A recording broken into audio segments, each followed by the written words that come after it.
Hello everyone, and to Mr. Leo Arcayos, I will discuss the intact buoyancy and ship stability affected when breaching. What is intact buoyancy?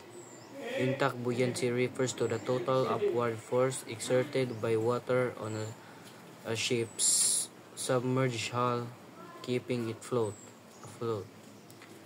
When a ship's hull is breaching, potentially leading to flooding, the intact buoyancy is reduced as the water enters and the ship loses its ability to displace water to maintain its previous buoyancy.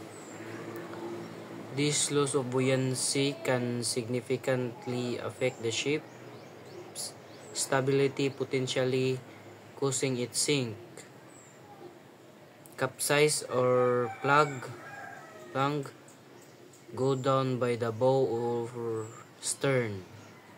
Intact buoyancy. The buoyant force is directly proportional to the volume of water displaced by the ship's hull. A larger submerged volume means a greater buoyant force and a more stable ship. Intact buoyancy.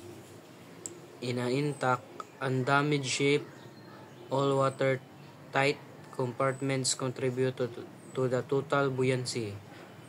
Factor affecting intact buoyancy: the shape of the hull, the weight of the ship and its cargo, and the water density all play a role in determining the ship's buoyancy. Impact of breaching on ship stability. Loss of buoyancy. When a breach occurs, water enter the ship, reducing the submerged volume and thus the buoyant force. To change in center of buoyancy.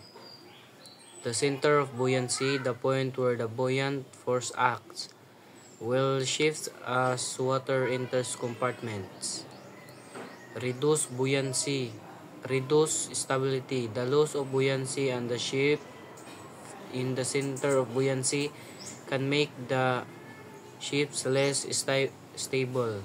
The ship may sink.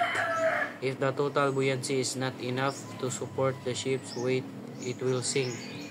Capsize. If the total buoyancy is not enough to support the ship's weight, it will sink.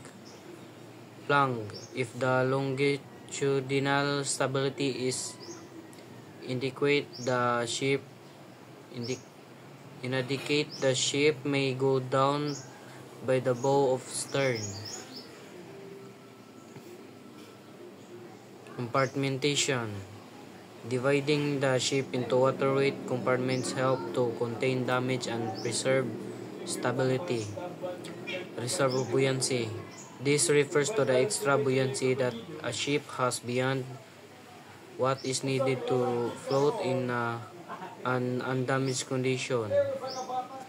It allows the ship to better withstand damage and flooding. And that's all for my discussion. Thank you.